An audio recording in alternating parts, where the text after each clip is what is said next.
Bonjour à tous, on va donc commencer ce webinaire. On a déjà à peu près la moitié des participants qui sont présents. Je me présente donc Loïs Cordia, consultant manager chez BPP Consulting depuis 5 ans maintenant. J'étais auparavant auditeur financier chez PricewaterhouseCoopers. Je suis accompagné de Samantha que je laisse se présenter.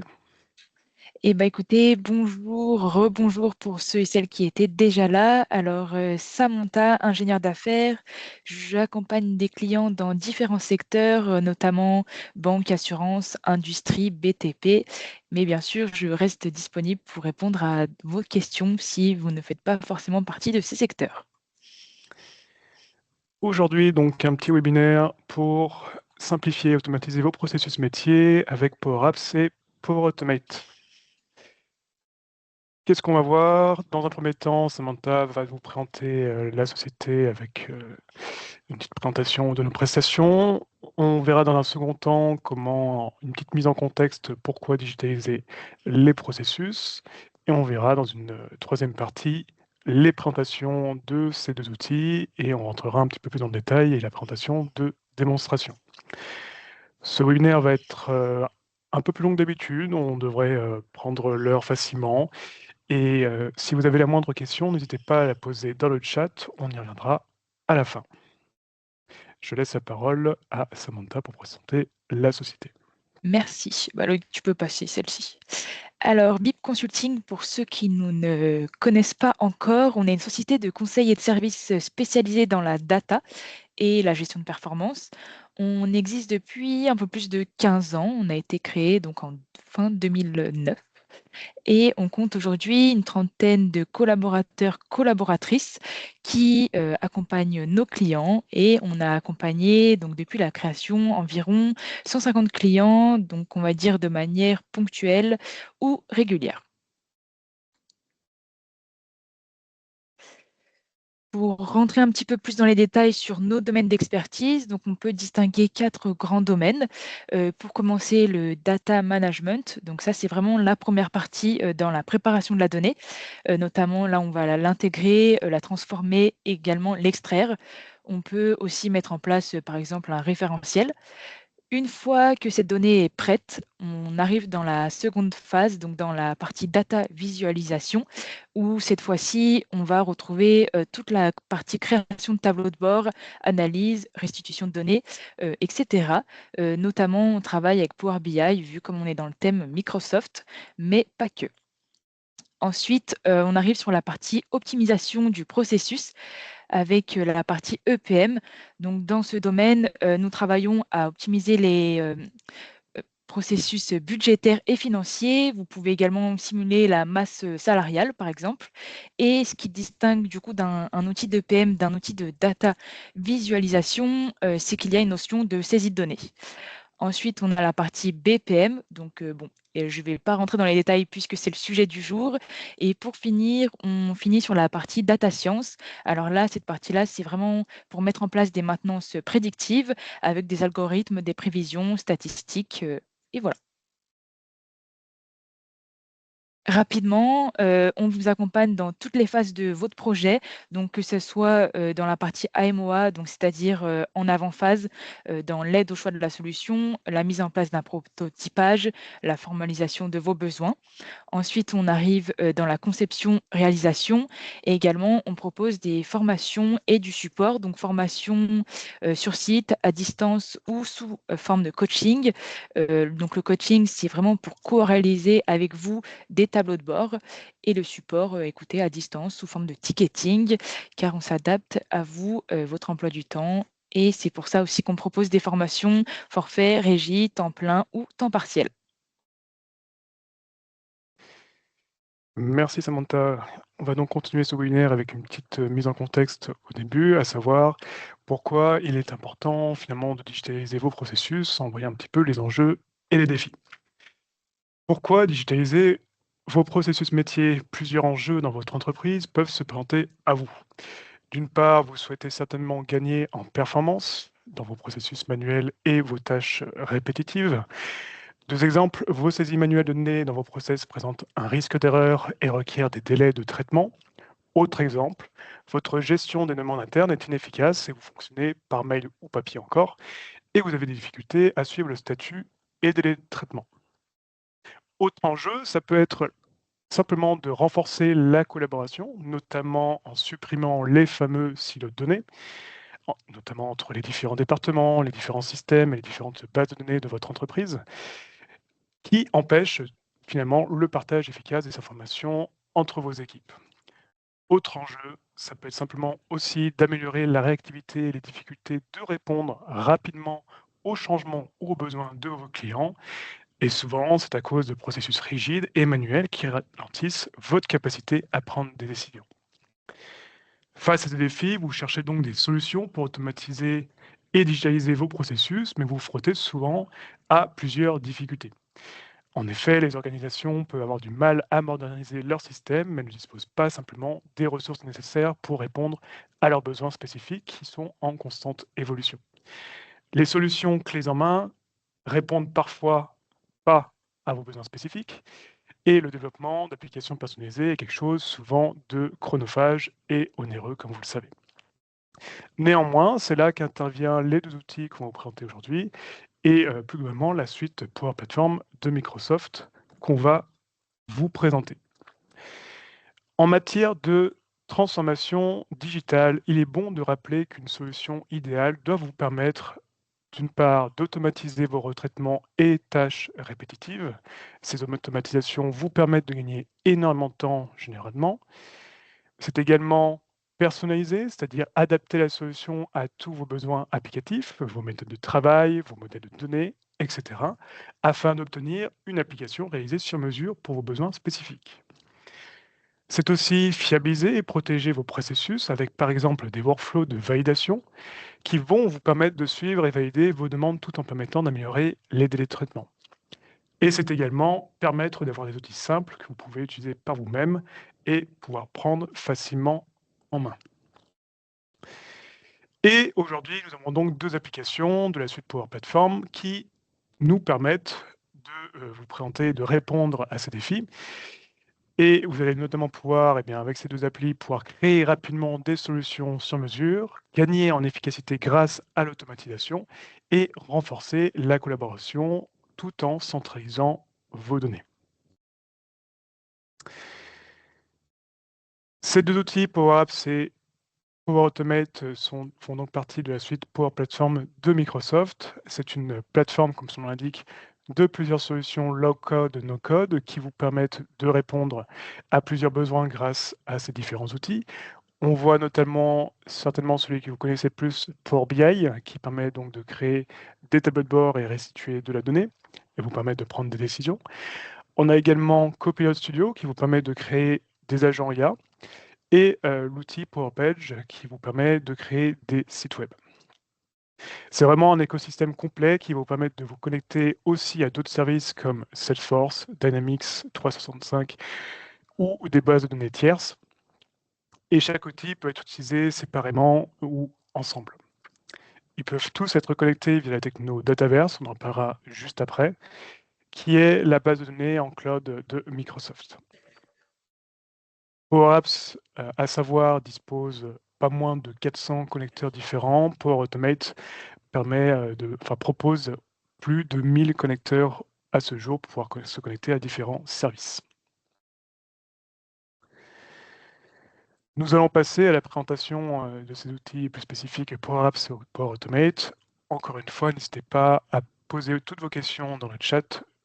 Je vais passer encore une fois assez rapidement sur ce PowerPoint et on passera un peu plus de temps ensuite sur les démonstrations. Qu'est-ce que Power Apps? Power Apps, c'est la solution de Power Platform qui vous permet de concevoir des applications personnalisées adaptées à vos besoins métiers. Vous allez pouvoir donner vie à vos idées en créant vos applications depuis une source de données, un template d'application, ou à partir d'une feuille blanche et alors créer toute l'interface de votre application directement dans Power Apps. Vos applications personnalisées s'adaptent à vos données qui sont stockées soit dans la plateforme de données Dataverse, soit dans de nombreuses autres sources, notamment un SharePoint de Microsoft ou n'importe quelle autre de vos sources, telles qu'un SQL Server, un PostgreSQL, ou un Oracle, etc. Il existe différents types d'applications dans Power Apps. Les applications Canvas, qui sont des applis mobiles, tablettes ou PC, que l'on va pouvoir partager en interne à l'intérieur de votre organisation. Vous allez pouvoir créer à partir d'un template, d'une source de données comme SharePoint ou Dataverse, ou tout simplement créer à partir d'une page blanche. Vous avez également les applications basées sur Dataverse. La différence, c'est que ce sont souvent des applications un peu plus complexes. Ce sont aussi des applications qui arrivent avec un formatage prédéfini de Microsoft. Et vous allez surtout créer l'architecture de l'application et définir les données auxquelles vous allez donner accès et permettre de modifier à l'intérieur. L'usage est plutôt et uniquement en interne. Et enfin, vous avez un troisième type d'application possible avec Power Apps. Le dernier type, donc, qui sont des sites web avec Power Page. Ces pages sont des applications qui vont pouvoir être partagées avec des utilisateurs externes. Exemple, des fournisseurs doivent pouvoir passer des commandes auprès de votre entreprise. Vous pouvez alors créer un portail, ils se connectent et peuvent passer commande en ayant accès à une partie de vos données, et il ne vous reste plus qu'à suivre ces commandes. Donc finalement, c'est comme un site internet, et on peut faire ça avec Power Apps qui s'allie avec l'outil Power Page. En créant une application, vous aurez besoin de stocker des données pour que celle-ci fonctionne. Il va donc falloir se poser la question, où est-ce que je vais les stocker? Alors, soit vous les stockez dans votre propre modèle de données, un exemple, un PostgreSQL, un SQL Server, Oracle ou autre. Dans ce cas-là, Power Apps nécessitera une licence Premium, on en parlera à la fin. Soit vous les stockez avec les outils de Microsoft, c'est-à-dire la base de données en cloud Dataverse, qui nécessite elle aussi une licence Premium, ou si vous souhaitez rester avec une option plutôt gratuite, il y a l'outil SharePoint qui permet donc de stocker des documents ou aussi créer des listes qui vont permettre de stocker des données à l'intérieur. Les deux grosses différences entre ces deux applications, Dataverse, comme c'est un outil premium, une base de données premium, elle est vraiment faite pour ça, elle présente de bonnes performances et vous permet d'avoir des profils de sécurité tout à fait personnalisés. A contrario, le service qu'on va retrouver du coup inclus dans Microsoft 365 SharePoint, lui va présenter des performances un peu moins bonnes, c'est-à-dire vous allez avoir une réactivité, des lenteurs qui vont se présenter un petit peu avec Power Apps, mais également des exports de données qui sont limités. Les listes qui stockent des données sont limitées à 5000 lignes et les exports vers Excel depuis ces listes sont limités à 2000 lignes. À savoir également, côté sécurité, la sécurité du coup est indépendante de Power Apps et elle va devoir donc être gérée en plus dans SharePoint. Cette sécurité est aussi extrêmement limitée, on n'a pas la personnalisation que propose Dataverse. Donc voilà, à retenir, Dataverse Premium, fonctionnalité et performance, SharePoint un peu plus limité, mais au moins inclus dans le pack Microsoft 365.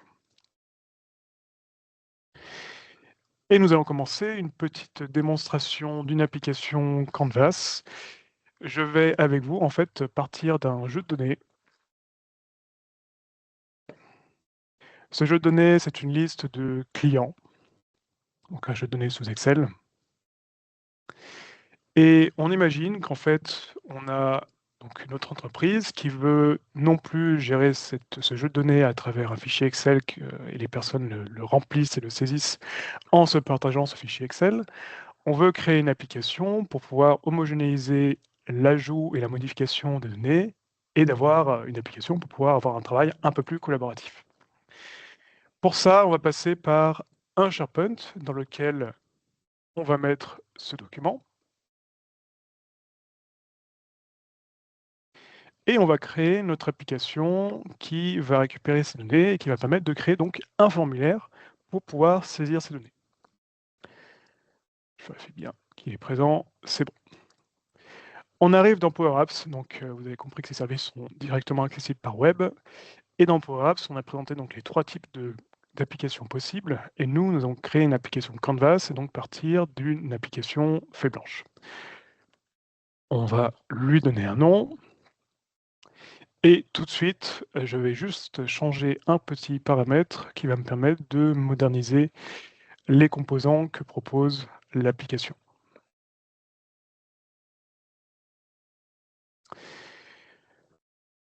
On va commencer la création de cette application live. Je vais être très rapide. Encore une fois, n'hésitez pas à poser vos questions dans le chat, on y reviendra à la fin. La création de cette application va prendre environ 10 minutes. Donc, première chose qu'on va faire, c'est qu'on va aller rajouter notre source de données qu'on a rajoutée dans SharePoint. Pour ça, on va dans cette section. On sait que c'est un fichier Excel qu'on va aller récupérer. Et je lui indique que mon fichier Excel est présent dans un SharePoint qui s'appelle EPM pour plateforme. Et je vais donc récupérer le fichier que je viens d'ajouter. Il me demande quels onglets je veux rajouter dans mon application. Moi, j'ai juste besoin du premier onglet. Et là, il me demande, est-ce que il y a une clé unique qui existe? Sinon, est-ce qu'il faut la générer? Moi, effectivement, je vais la générer automatiquement avec l'application. Notre source de données est ajoutée à l'application. On va pouvoir maintenant construire l'interface.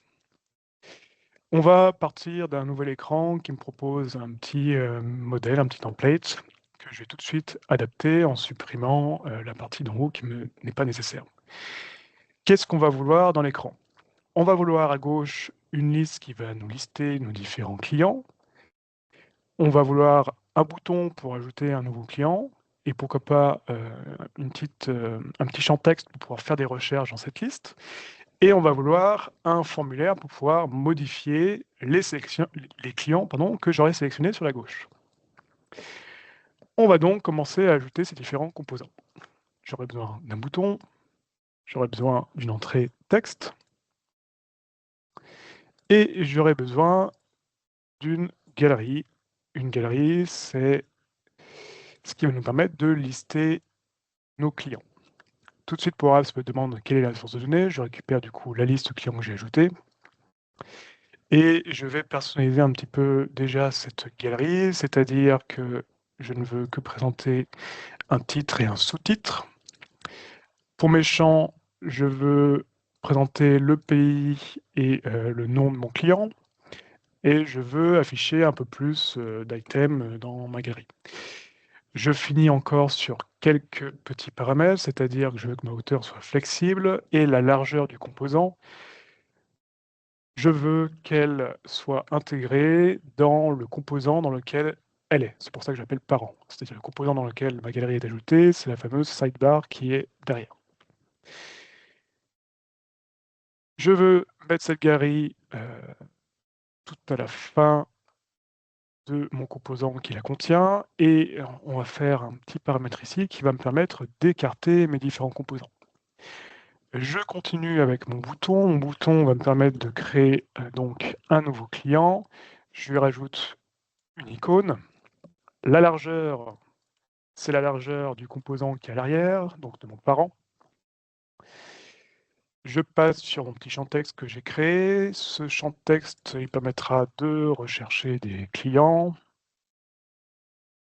La largeur, c'est encore une fois le composant qui est à l'arrière. Et on va lui dire que si je saisis du texte à l'intérieur, je veux qu'il fasse ma recherche directement lorsque j'appuie sur une touche du clavier. Bon, pour l'instant, on peut sélectionner des éléments, mais la recherche ne marche pas puisqu'il faut que je lui dise dans ma galerie qu'il recherche mes éléments. C'est la fonction items. Vous voyez qu'on a beaucoup de paramètres pour chaque composant. Les paramètres sont présents ici ou sur le menu de droite que j'utilise depuis tout à l'heure. Et donc là, on va utiliser une petite fonction qui est du langage PowerFX, on y reviendra tout à l'heure, qui me permet du coup, eh bien, dans ma source de données liste client, de rechercher avec la valeur qui sera saisie dans le composant entrée texte. Ce composant s'appelle textInput Canvas 1. Je vais l'appeler. Je lui dis que je veux que ce soit la valeur qui soit rentrée dedans et qu'il recherche vis-à-vis du champ nom dans la liste de mes clients. Et là, si on teste, si je tape Ali, j'ai bien tous mes Ali qui sont présentés parmi mes clients. L'interface de la gauche me convient. Je vais ensuite rajouter un formulaire de données qui va me permettre du coup de modifier ces informations. Ce formulaire s'appuie sur notre source et on va ajouter les champs qui nous intéressent. Les champs, ce sont finalement les colonnes du fichier qu'on a ajouté tout à l'heure. On va présenter d'abord le numéro client, le nom, la date, et puis l'agent et le pays. Les champs apparaissent, on va les afficher que sur une colonne, et on va rajouter un bouton, je vais copier celui-là, pour pouvoir, alors pas ici, pour pouvoir effectuer nos modifications dans le formulaire. Maintenant que notre interface est complètement prête, on va mettre en place les différentes actions des différents boutons. Mon bouton nouveau client, il va faire plusieurs choses. Pour ça, les actions, elles sont gérées dans le paramètre onSelect. OnSelect, on va lui dire plusieurs choses. D'abord, ça va nous servir tout à l'heure, on va lui définir une variable. Une variable qu'il faut connaître, c'est la fonction updateContext. Et je veux dire qu'effectivement, il y a un nouveau client qui est créé.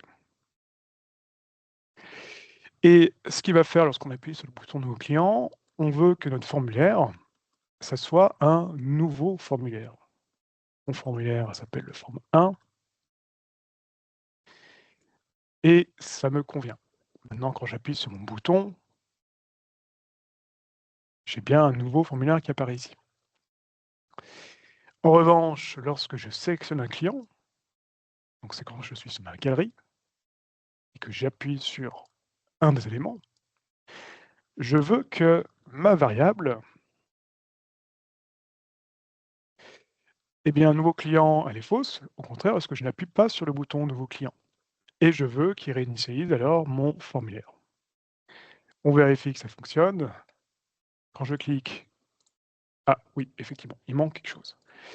J'ai oublié de dire à mon formulaire que l'élément qui est sélectionné et qui s'affiche ici correspond à l'élément qui est sélectionné dans ma galerie. Pour ça, il faut aller dans le paramètre item de mon formulaire et lui dire que ça correspond à l'élément sélectionné de ma galerie. Donc quand je clique, j'ai bien l'information qui est sélectionnée, donc l'information qui provient de mon fichier.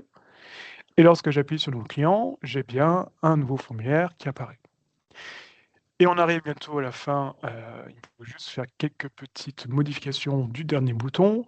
Je veux notamment que le texte change lorsque j'appuie sur le bouton nouveau client. Pour ça, on fait une condition if. Donc, c'est là où que ma variable sert. Si on a un nouveau client, le texte, ça sera modifié. Sinon, pardon, ça sera l'inverse. Ça sera ajouté et le texte, sinon, sera modifié.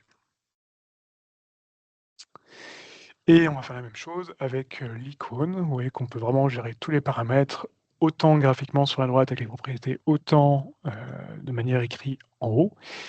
Et là, il faut que j'appelle mes icônes qui s'appellent Add ou Edit. Et donc, on voit bien que nouveau client, j'ai bien ajouté.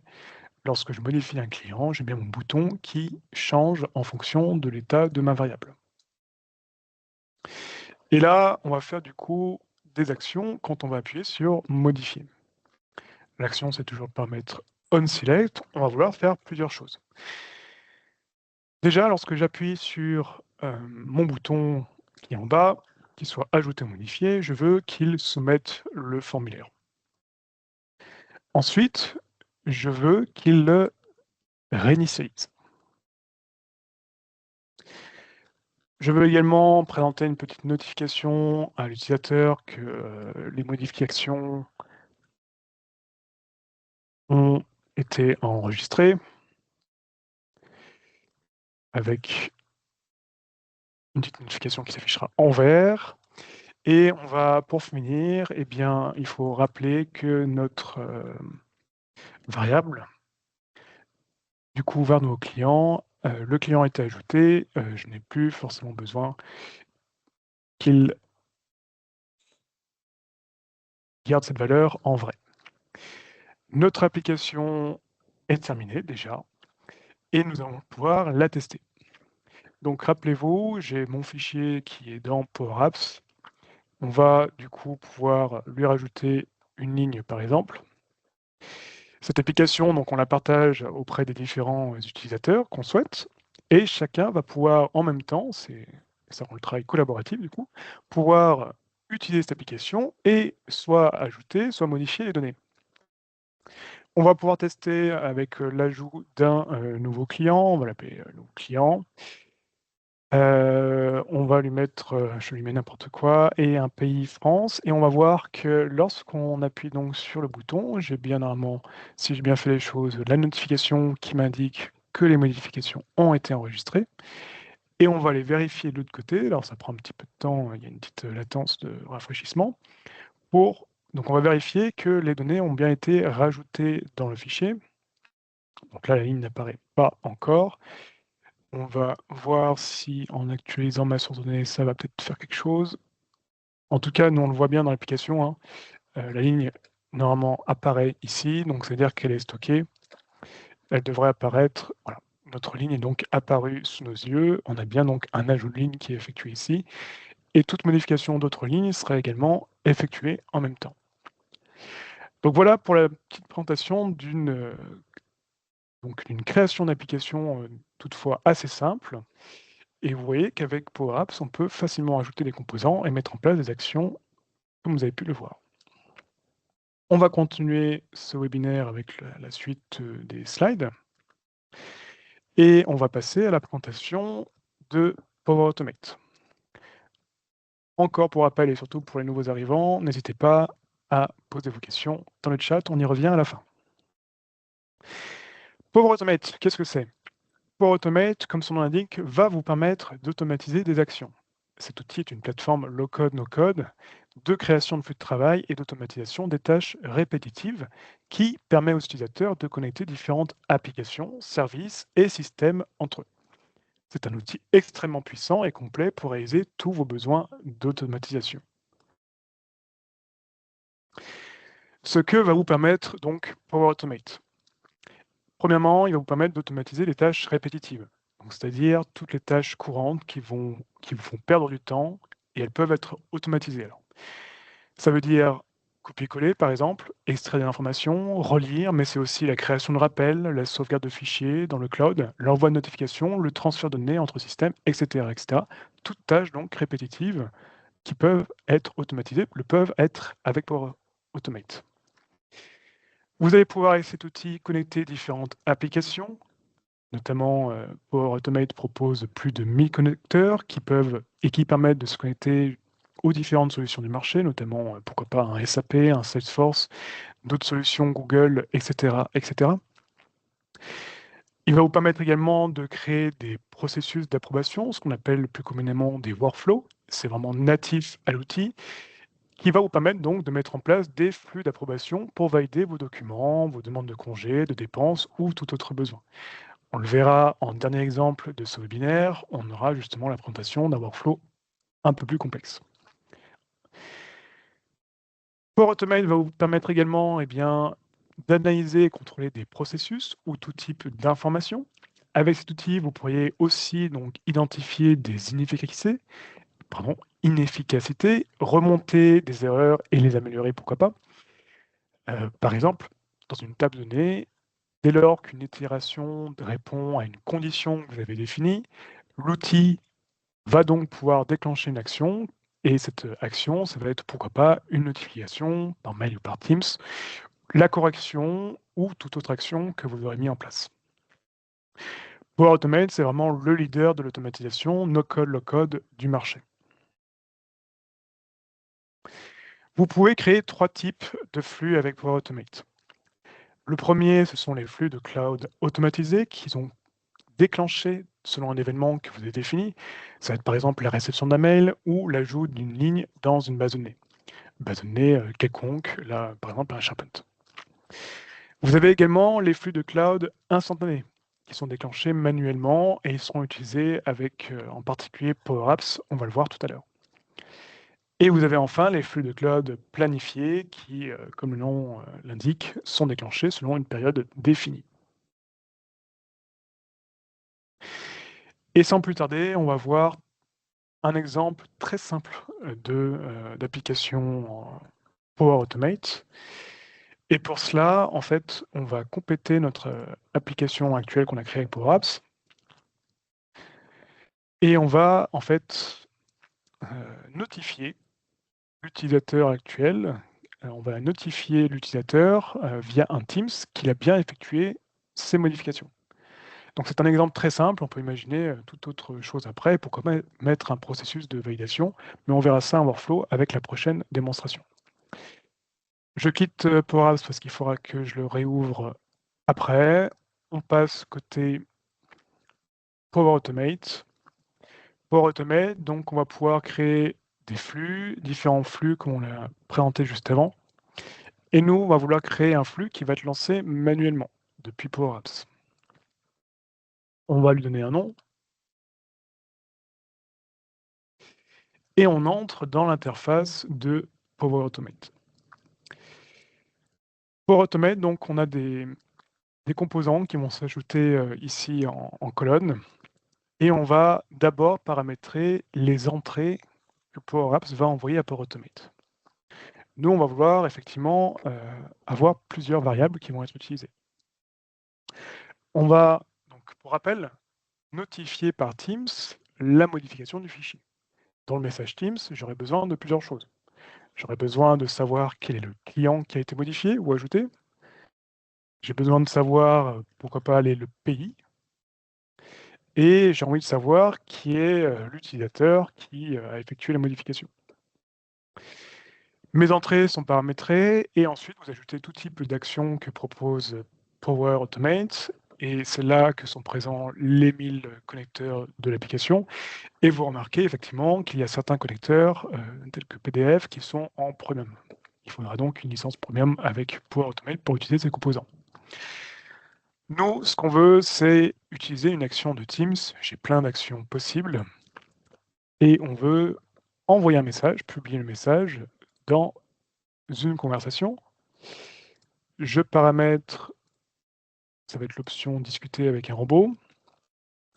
Le récipient, c'est le destinataire. On va mettre moi-même pour l'instant, on pourrait paramétrer tout type de personne. Et on va donc renseigner le message que l'utilisateur va recevoir. On va dire que le client qui a été modifié ou ajouté, et là on va chercher notre variable. Du pays, on va chercher notre variable qui va être envoyée par Power Apps. A été ajouté, modifié. Pour l'instant, avec cette application, on n'a pas la notion qui distingue. On pourrait le faire, bien sûr. Au fichier, par, et là, on va préciser notre utilisateur qu'on a renseigné. Mon flux est prêt. Je peux le tester à tout moment. Avec le bouton tester, nous, on va directement le tester dans l'application. Pour ça, je réouvre mon application Power Apps et je vais rajouter le flux qu'on vient de créer.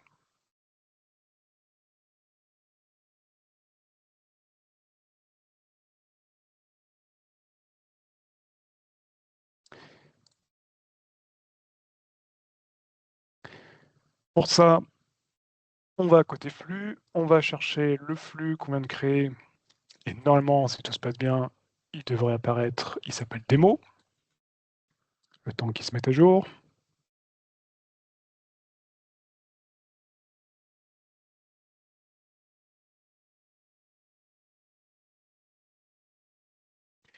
Et on va pouvoir appeler avec le bouton modifier ce Power Automate. Pour ça, donc on se met sur la fonction onSelect et on va rajouter entre le submit et le reset une petite condition. Effectivement, c'est uniquement à l'ajout, c'est pas à la modification, c'est pour ça que je mets cette condition. J'aurais pu modifier et on va mettre ajouter à la place de modifier, c'est pas grave. Donc, s'il y a un nouveau client, avec la variable qu'on avait définie, on va lui dire qu'il faut lancer le flux qu'on a appelé démo. Le flux démo va être lancé, et là, il faut préciser les différents paramètres qu'on a précisés dans notre flux. Les paramètres étant client, pays et utilisateur. Pour ça, donc, les paramètres, ce sont ceux qui vont être dans le formulaire lorsqu'ils vont être validés. Donc, je vais chercher mon formulaire et je lui dis que ça sera le dernier la dernière soumission, et ça sera le champ. Alors, quel est le petit problème? Il est censé me proposer, alors lui il a un peu de mal, voilà. Il est censé me proposer donc la submit, le champ nom que je veux. Voilà, ici.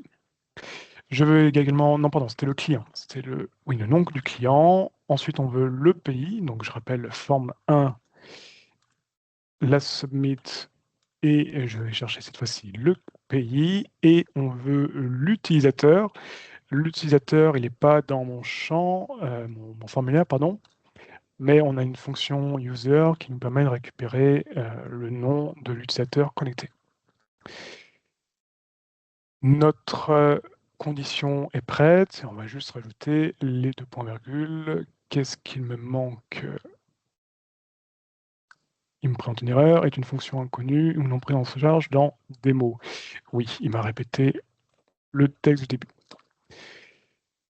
Une fois que ma condition est prête, on va pouvoir tester effectivement si à l'ajout d'un nouveau client, j'avais mis numéro 100, 99 tout à l'heure, on va lui mettre numéro 100.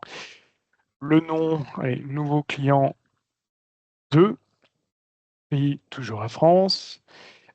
Et on va voir que lorsque j'appuie sur ajouter, si tout fonctionne correctement, Power Automate va me notifier dans Teams, et je n'ai pas mon Teams qui apparaît parce que je vais bloquer les notifications, mais on devrait voir que je reçois juste après. Je vérifie que mon flux a bien fonctionné. Pour ça, on repasse côté Power Automate. On voit effectivement qu'il a fonctionné, et je réouvre voilà, mon Teams. J'ai bien reçu une notification côté workflow, donc effectivement la notification ne s'est pas affichée parce qu'on est en plein webinaire, et on voit bien que le message a été envoyé, le client, nouveau client du pays France a été ajouté, modifié au fichier par Loïc Scordia. Voilà pour un exemple très simple de Power Automate qu'on a pu personnaliser. Et on va continuer ce webinaire. Il nous reste une démonstration d'un exemple un peu plus concret, et on finira sur trois derniers slides, notamment pour présenter la tarification et rappeler et présenter quelques exemples. N'hésitez pas encore à poser encore une fois, vos questions dans le chat. On va passer à une démonstration maintenant qui va combiner du Power Apps et du Power Automate en s'inspirant d'un exemple concret dans une entreprise. Cet exemple, il faut se situer dans un service achat qui a besoin de créer des demandes d'achat.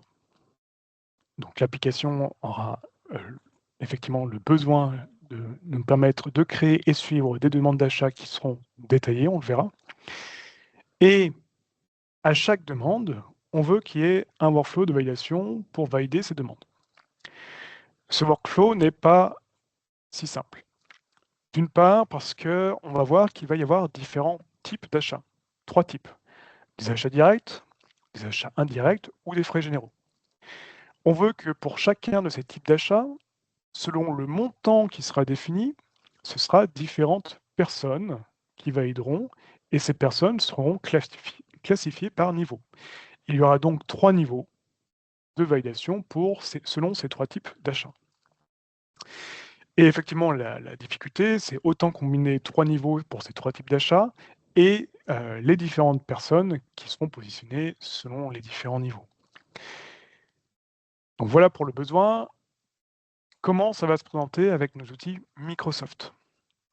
On va avoir un Power Apps qui va nous présenter notre interface. On va avoir un premier écran qui va nous permettre de créer cette demande d'achat de façon détaillée. Lui va envoyer les informations, en tout cas va les stocker dans SharePoint, on verra comment est structuré ce SharePoint, et va envoyer une action à Power Automate qui va récupérer ces informations stockées dans SharePoint pour gérer ce workflow. Et ce workflow, pour le rappeler, donc c'est 3 types d'achats, achat direct, indirect ou frais généraux. Et selon le montant de la demande totale qui est effectuée, il y aura un minima un niveau de validation et jusqu'à 3 niveaux si la dépense, ici l'achat direct, dépassera 50 000 €. Deuxième difficulté, donc ce sont des personnes différentes qui devront effectuer la validation sur ces 3 niveaux et ce sont donc des personnes différentes qui recevront les notifications de validation, d'approbation. On voit qu'il y a plusieurs personnes aussi présentes pour un même niveau et donc ce sera ici la première personne qui validera qui approuvera du coup le workflow. Voilà pour l'explication du besoin et de ce qui va être présenté juste après. Comment concrètement ça va être réalisé? Donc je le rappelle, un écran qui présente la demande de création de demande. C'est stocker l'information dans du SharePoint. Power Automate récupère ces informations et va lancer du coup le workflow avec un Outlook ou un Teams comme on va le voir. Une fois que Power Automate a géré ces informations, on va pouvoir suivre ces demandes et ces informations vont être mises à jour dans le SharePoint et on verra à la fin qu'il y aura un troisième écran qui permet de gérer les données qui sont dans SharePoint. SharePoint, c'est donc notre base de données qui stocke toutes ces informations dans cette application et je souhaitais avec vous présenter quelques exemples de tables qui sont utilisées. Très rapidement, on a une table utilisateur qui va permettre de stocker donc les utilisateurs et leur profil surtout. On va avoir différents utilisateurs et leur profil, c'est le profil qui va permettre de savoir s'ils sont autorisés de valider un niveau 1, 2 ou 3. On va avoir une table qui liste les différents types d'achats et en face, du coup, quels sont les niveaux autorisés, en tout cas dans ce workflow, pour pouvoir mettre en place les différentes validations. On va avoir une troisième table qui va lier en fait ces deux informations, c'est-à-dire qu'on sait que tel utilisateur doit pouvoir valider telle ou telle catégorie d'achat. Donc on sait par exemple que l'utilisateur 1 ici pourra valider autant les achats directs que indirects. Et on va avoir plein d'autres tables, notamment la principale qui vous sera présentée, celle qui va lister les demandes d'achat avec tout un tas d'informations qui seront stockées. Et nous allons donc commencer à présenter cet exemple de démonstration. Je retourne sur Power Apps. Alors, je n'ai pas enregistré l'application que je viens de faire, c'est pas grave. Et on va aller sur notre démonstration. Donc cette fois-ci, je ne l'ai pas cliqué pour aller la modifier, j'ai lancé en play, c'est-à-dire l'application le lien que les utilisateurs lambda ont pour accéder. On voit que l'application se lance en grand directement. Dans cette démonstration, donc on va, pour rappel, on est au service achat, on veut créer une demande d'achat. Et on veut que cette demande soit validée par différentes personnes, donc nos supérieurs. On va pouvoir préciser un objet. On va dire que c'est un achat de matières premières. Si c'est de la matière première, ce sont donc des achats directs et pourquoi pas un formulaire qui nous propose de préciser un fournisseur. Il récupère l'adresse de ce fournisseur et on pourrait tout à fait rajouter une pièce jointe. On arrive ensuite à la partie où il faut détailler la demande. Effectivement, on est en mesure de pouvoir derrière stocker d'autres informations qui détaillent cette propre demande. On va mettre des quantités, préciser une unité, on va dire que ce sont les matières premières 1 et on va mettre un prix de 100 € unitairement. Et pour que notre workflow soit sur 2 niveaux, on va préciser qu'une autre dépense. Parallèlement, je vous montre rapidement le SharePoint. c'est juste pour que je récupère l'information des niveaux que je voulais vous présenter.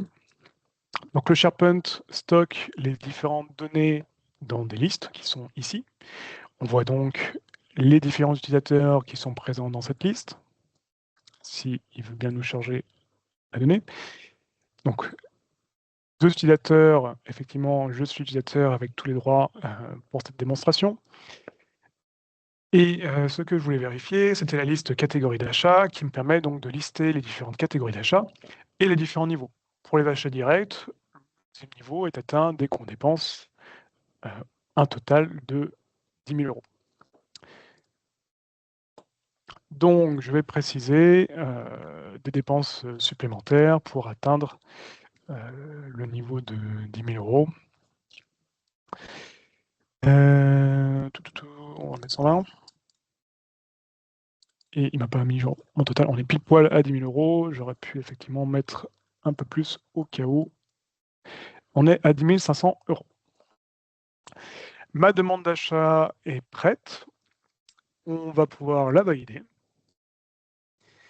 Et l'information est stockée côté SharePoint. Et on a Power Automate qui est en train de mouiner et qui va nous envoyer une notification. On le voit bien côté SharePoint que dans ma liste de demandes d'achat, normalement, si tout s'est bien passé, j'ai la numéro 26 qui est bien l'achat de matières premières pour 10 500 € qui apparaît ici. On voit vraiment tout un lot d'informations qui sont stockées par PowerApps. On va voir qu'effectivement, la demande est en cours de validation et on le voit bien dans le suivi des demandes. La numéro 26 est ici et est en cours de validation. Et normalement, si je vais retourner sur Teams, alors je reçois une notification autant sur Teams que sur Outlook, pardon. J'ai une notification qui me dit vous avez une demande d'achat à valider.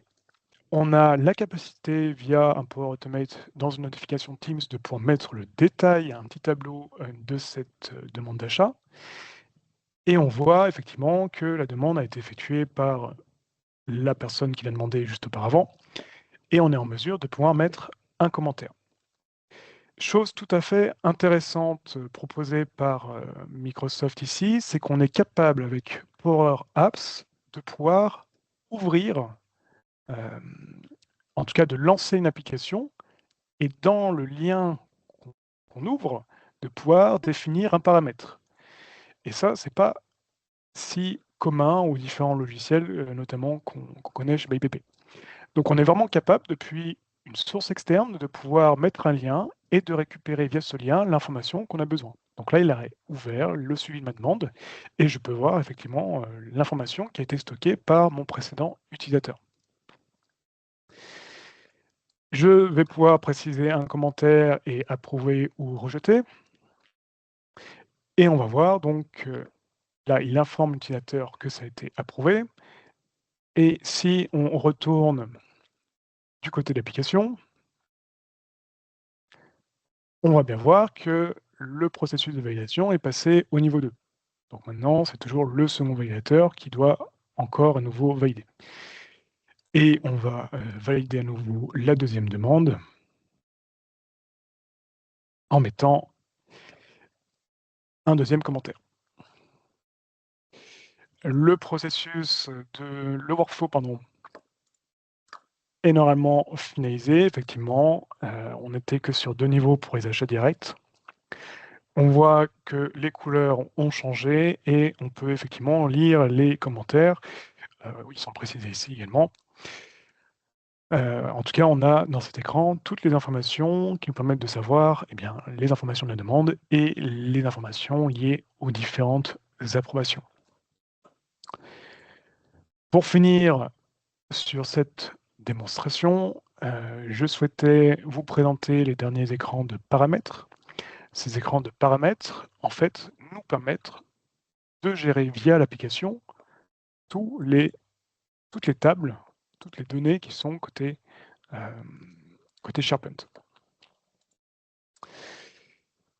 On a effectivement donc cet écran par mail qui n'est disponible que pour les administrateurs. On peut effectivement, bien sûr, limiter les écrans à différents utilisateurs en fonction du niveau et selon le profil qu'on leur a défini. On retrouve effectivement là la table utilisateur qui est ici, avec les différents paramètres que je peux gérer directement à travers l'écran. J'ai un deuxième écran qui me permet de gérer cette fois-ci la table catégorie d'achat que je vous ai présentée, c'est-à-dire la table qui nous liste les différentes catégories. Je peux en rajouter directement une ici et modifier les informations qui sont stockées directement via l'application. Et j'ai un dernier écran qui me permet de lister la table demande d'achat. Non, pardon, rien à voir. C'est la table qui liste mes utilisateurs et mes catégories d'achat. Où est-elle? Est-ce que j'ai changé quelque chose dernièrement? Je pense qu'il faut juste que j'actualise. Voilà. Cette table-là nous liste nos utilisateurs et les catégories d'achat qu'ils ont le droit de modifier. Là, moi-même, je peux modifier uniquement les indirects et, enfin pas modifier, c'est pardon, approuver ou rejeter les demandes liées aux achats indirects ou directs. On retrouve donc l'écran qui nous permet de gérer ça et je peux tout à fait donc effectuer une modification. Donc je glisse ma catégorie disponible vers les catégories affectées et si je retourne côté SharePoint, si j'actualise, je devrais voir apparaître une troisième ligne qui apparaît. Donc je suis dans la mesure de pouvoir recevoir des demandes de validation pour les frais généraux. Nous en avons terminé pour la présentation de cette démonstration, donc qui était vraiment un cas client. On est pleinement inspiré avec un workflow qui nous semblait assez intéressant de présenter du fait de ces difficultés. Et bon, il nous reste encore quelques minutes pour ce webinaire. On va finir rapidement avec 2 slides qui nous semblaient tout de même importants. Ce slide-là, voilà, c'est nous pour présenter quelques autres exemples qu'on peut faire avec ces 2 applications. On ne va pas rentrer en détail plus que ça, puisqu'elle leur tourne. Mais avec Power Apps, vous serez tout à fait en mesure de pouvoir, par exemple, créer des applications pour suivre n'importe quel type de demande, comme on vient de le voir, des demandes d'achat, mais aussi des demandes d'équipement en interne, par exemple. Nous, on est en train, chez BPP Consulting, de développer une application pour pouvoir notamment réserver les salles de réunion et également les véhicules. Vous seriez en mesure, effectivement, aussi avec Power Apps, de pouvoir créer une application personnalisée, pourquoi pas pour récupérer du feedback client, ou encore, un autre exemple, de gérer les formations en interne dans votre entreprise, en proposant, pourquoi pas, un catalogue de formations et suivre, du coup, ces formations avec les différents utilisateurs. Côté Power Automate, les possibilités également sont très larges. On l'a vu qu'une des fonctionnalités natives, c'est de pouvoir mettre en place donc des workflows de validation. Et là, vous pouvez imaginer plein de cas concrets pour vos différents processus. Vous allez pouvoir créer des applications pour pouvoir vous notifier et pourquoi pas à la gestion d'incidents. Donc la gestion d'incidents, c'est que dès lors, par exemple, que quelqu'un vous envoie un mail pour du support technique informatique, par exemple, Power Automate, derrière, va faire des actions automatiques et pourquoi pas stocker les données de votre mail. Il va pouvoir, par exemple, aussi archiver automatiquement vos mails, vos pièces jointes ou tout document stocké dans OneDrive. Ça peut être un autre exemple d'application pour Automate. Ou encore, on l'a déjà dit, vous permettre de contrôler des données ou des processus. On va lui dire automatiquement, s'il identifie une donnée qui ne va pas dans une base de données, il va mettre en place une action derrière ou simplement vous notifier. Les possibilités sont extrêmement larges avec ces 2 outils et vous pouvez avoir effectivement beaucoup d'idées suite à ce webinaire. Pour finir, la tarification, parlons-en. Alors, dans le plan de base, c'est-à-dire dans ce qui est généralement inclus dans votre plan Microsoft 365, vous avez déjà accès à Power Apps et Power Automate. Malheureusement, vous n'aurez pas accès à toutes les fonctionnalités Premium, mais vous avez 90 jours pour pouvoir utiliser cette licence Premium de façon gratuite. Il vous faudra, pour utiliser les fonctionnalités Premium, donc prendre les licences correspondantes, à savoir une licence d'environ 19 € par utilisateur et par mois pour Power Apps, et c'est 14 € par utilisateur par mois pour Power Automate. Autant, donc, dès lors que vous utilisez une fonctionnalité Premium telle que Dataverse dans votre application, tous les utilisateurs devront posséder cette licence Premium pour pouvoir utiliser cette application. Et ça, c'est vrai pour Power Apps. Côté Power Automate, on peut réussir à se débrouiller, c'est-à-dire mettre en place qu'une licence Premium pour un administrateur, et c'est cette licence Premium qui effectuera des automatisations pour les autres utilisateurs. Bon, n'hésitez pas à nous poser vos questions, on pourra y revenir. Mais voilà, la grosse différence, c'est que version gratuite, version payante, vous allez avoir l'ensemble donc des connecteurs Premium qui sont disponibles avec ces deux applications et l'utilisation de Dataverse qui présente de très bonnes performances en termes de base de données et tous les niveaux de sécurité que vous souhaitez mettre à l'intérieur. Et plein d'autres après petites choses, on ne va pas passer plus de temps là-dessus aujourd'hui. N'hésitez pas à revenir vers nous, mais par exemple, ça concerne aussi les environnements qui stockent ces applications Power Apps où vous n'êtes pas limité avec une licence Premium. Voilà donc la fin de ce webinaire. Il nous semblait tout de même important donc, de préciser certaines choses. Pour finir, comme vous avez pu le voir, avec ces deux outils de Microsoft, vous allez pouvoir créer des applications personnalisées, automatiser vos processus et mettre en place notamment des workflows de façon très simple. Mais même si tout ça nous a semblé très simple et rapide à mettre en place via ces démonstrations, il nous semblait quand même important d'ajouter que ces outils, selon nous, ne sont pas non plus si accessibles aux premiers néophytes. Pourquoi? Plusieurs raisons. Parce que déjà, vos applications sont rarement aussi simples que celles qu'on vous a présentées. Et ça rentre souvent dans de la complexité et des besoins spécifiques, et dès lors, ça demande effectivement un peu de réflexion derrière. De la réflexion et aussi de la difficulté, de la complexité à mettre en place avec les différents composants de Power Apps et Power Platform, de Power Automate. Autre raison, c'est que créer une application et stocker des données, ça nécessite tout de même des compétences et une expérience en termes de modélisation de modèles de données. Et également aussi de mise en place de création d'interface et d'ergonomie. Difficulté côté Power Apps, on pourrait dire que ça reste tout de même assez compliqué selon nous de pouvoir paramétrer les composants dès lors que votre application devient complexe. Pourquoi? Parce que il n'est pas aussi évident d'utiliser le langage PowerFX de Microsoft et d'arriver à nos fins dès lors qu'effectivement il y a des conditions qui se mettent dans tous les sens.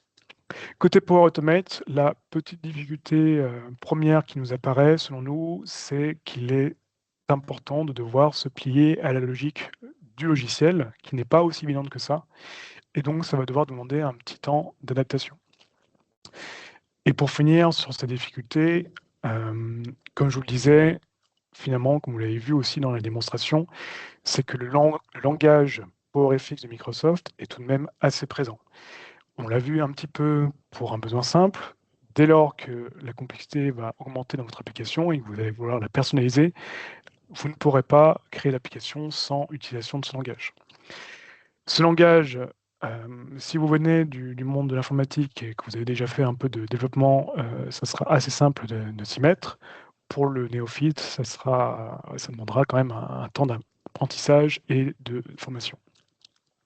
Donc voilà, tout ça pour dire que, comme vous avez pu le voir, Microsoft nous propose deux outils extrêmement puissants pour répondre à vos besoins de digitalisation de processus et de création d'applications personnalisées. Le temps de développement grâce au low-code, no-code est indéniablement plus rapide et la maintenance facilitée. Mais voilà, digitaliser vos processus métier n'est encore aujourd'hui pas aussi simple selon nous parce que ça requiert une expérience et des compétences pour mettre à bien ces projets. Et c'est pourquoi, chez BPP Consulting, on ne s'inquiète pas, l'IA et ses outils n'ont absolument toujours pas remplacé nos métiers et notre expertise. Je vous remercie vivement pour l'écoute et d'avoir suivi ce webinaire. On va passer donc à la réponse à vos différentes questions. Je vais donc ouvrir le chat de Teams. Et merci à votre présence, vous avez été très nombreux aujourd'hui. Alors, on va commencer avec une question de Béatrice. Bonjour, est-on notifié dans Power Apps si le client est en cours de modification par un autre utilisateur? Alors, par défaut, nativement, non. On n'a effectivement pas quelque chose qui notifie que c'est en cours de modification. Mais on pourrait tout à fait effectivement le développer. C'est-à-dire que dès lors que la personne se connecte, on stockerait donc l'information qu'un utilisateur est connecté. Et dès lors qu'il appuie sur tel client, on stockerait à côté que, attention, effectivement, ce client est en cours de modification. Donc ça, c'est des développements effectivement spécifiques et personnalisés qu'on peut mettre en place avec l'outil. Donc c'est tout à fait possible. Question de Claire. Comment Power Apps gère les volumétries importantes en termes de nombre de champs et nombre de lignes? Donc Power Apps, lui, il se base sur des sources. On a vu qu'on s'est basé tout à l'heure sur un fichier Excel qui est côté SharePoint. Mais les performances, en tout cas d'affichage dans Power Apps, vont surtout dépendre de là où est stockée l'information. Une base de données relationnelle sera toujours plus performante qu'un fichier Excel qui stocke de l'information ou d'une liste SharePoint, comme on l'a montré juste avant. Donc déjà, en termes de performance d'affichage, ça va dépendre de votre source de données. Et c'est pour ça qu'on vous recommande Dataverse de Microsoft qui présente les meilleures performances en termes de base de données avec l'outil Power Apps et Power Automate de Microsoft. Comment il gère cette volumétrie ensuite? Eh bien, donc effectivement, si on utilise un SharePoint, la volumétrie déjà en plus est limitée, puisqu'on a un nombre limité de 5000 unités par liste. Dans Excel, on est limité à 1 million de lignes. Dans la base de données Dataverse, il n'y a pas de limite. Et côté du coup interface de Power Apps, eh bien, cette volumétrie va être affichée et présentée dans les différents composants que je vous ai présentés. J'ai inséré tout à l'heure des galeries où on pourrait insérer aussi des combo box qui affichent des choix d'éléments de base de données. Et à ce moment-là, eh bien, Power Apps n'a aucun problème pour les afficher et dépend, encore une fois, des capacités, des performances de la source de données. Donc ça va vraiment dépendre de votre source de données et lui, Power Apps sera en mesure ensuite d'afficher vos données derrière. Question de Fabien. Est-ce que la demande de validation est vraiment fluide? Oui. Après, tout dépend de la complexité de votre workflow. Le premier, alors c'était pas un workflow effectivement, le premier que je vous ai montré, c'était dans la dernière démonstration que je vous ai montré. Le workflow donc de la demande d'achat était particulièrement complexe puisqu'on a plusieurs allers-retours dans la base de données SharePoint qui a été créée pour vérifier différentes conditions. Néanmoins, malgré la complexité que je vous ai présentée, on a vu qu'il a fallu attendre que quelques secondes pour que ça s'affiche et que cela soit validé ensuite par moi-même du coup et par les appropriateurs qui seraient définis. Donc à ce jour, malgré la complexité qu'on a pu tester chez nous, chez BPP Consulting, on est vraiment, on peut dire que c'est tout à fait fiable et c'est tout à fait, il n'y a pas de lenteur en tout cas constatée avec ce workflow de validation proposé par Power Automate. Si vous le souhaitez, on pourra vous présenter l'exemple qu'on vous a montré et voir un peu à quoi ressemble ce flux dans Power Automate qui était un peu plus complexe. Question de Théa. A-t-on la possibilité d'accéder aux pièces jointes directement depuis SharePoint? Oui, je vous ai montré tout à l'heure qu'on a la possibilité donc de pouvoir ajouter des pièces jointes. Cette pièce jointe ici, elle est stockée. Hop, je vais prendre mon fichier données. Il est ouvert, il faut que je le ferme. Et ce fichier, ah oui, il faudrait que je soumette la demande. En fait, finalement, on va le stocker, lui, directement dans SharePoint. C'est SharePoint qui va stocker dans un champ directement. On a toujours un champ pièce jointe qui est proposé par SharePoint. Il faut juste l'afficher. Et pour afficher ce champ-là, c'est afficher ou masquer des colonnes, pièce jointe, et elle va stocker ici. Donc, dès lors qu'on est capable de stocker une pièce jointe ici dans la SharePoint, donc dans une liste ou dans un dossier de SharePoint ou dans un de vos dossiers OneDrive ou n'importe où ailleurs, en fait, finalement, on va pouvoir ensuite le réafficher dans Power Apps. Ici, comme c'est natif Microsoft avec SharePoint, effectivement, on est en mesure de pouvoir stocker, d'afficher, de pouvoir télécharger le fichier depuis Power Apps. Enfin, dernière question de Cédric, n'hésitez pas encore à en poser si vous en avez. Vous évaluez à combien de jours de temps de réalisation de cet exemple d'application? Alors, l'exemple qui vous a été présenté, effectivement, la demande d'achat, parce que les autres exemples, je vous ai présentés en live, il faut compter environ entre 10, je dirais entre 10-15 jours, et ça dépendra après, évidemment, de toutes les difficultés et personnalisations que vous voudrez mettre en place. Nous, pour cette démonstration, on a passé, facilement 10 jours avec des choses simplifiées pour les besoins de cette démonstration. Donc voilà, c'est à peu près le temps qu'il faut compter pour développer cette application, ce workflow un peu particulier. N'hésitez pas à revenir vers nous. On pourra bien sûr chiffrer votre besoin. On reviendra vers vous en vous proposant du coup effectivement un montant vis-à-vis du temps qu'on aura estimé. Et autre étape qu'on pourra vous proposer, et c'est ce qu'on recommande à nos clients, on vous proposera aussi de mettre en place un POC, un Proof of Concept, donc un prototype, qui vous permettra de valider que l'application permet de répondre à votre besoin. Et dès lors que votre besoin vous semble pouvoir être en mesure d'être répondu avec Power Apps et Power Automate, nous, de notre côté, on lance le projet, on le développe, et on aura une phase de recettage à la fin pour vérifier que tout soit fonctionnel. J'espère avoir répondu correctement à toutes vos questions. N'hésitez pas à revenir vers nous si vous avez la moindre question. Mon mail sera affiché à la fin. En attendant, ce webinaire a été enregistré. Vous serez en mesure de le retrouver directement sur notre page YouTube, donc @BPP Consulting. Et donc n'hésitez pas à nous contacter. Mon mail s'affiche en haut à droite. Si vous avez la moindre question, et on reviendra immédiatement vers vous pour y répondre et vous proposer effectivement de vous présenter d'autres choses si vous le souhaitez. Merci beaucoup pour votre écoute et d'avoir suivi ce webinaire. Webinaire qui a pris un peu plus d'1 heure finalement. On remercie encore une fois et on vous souhaite une excellente journée.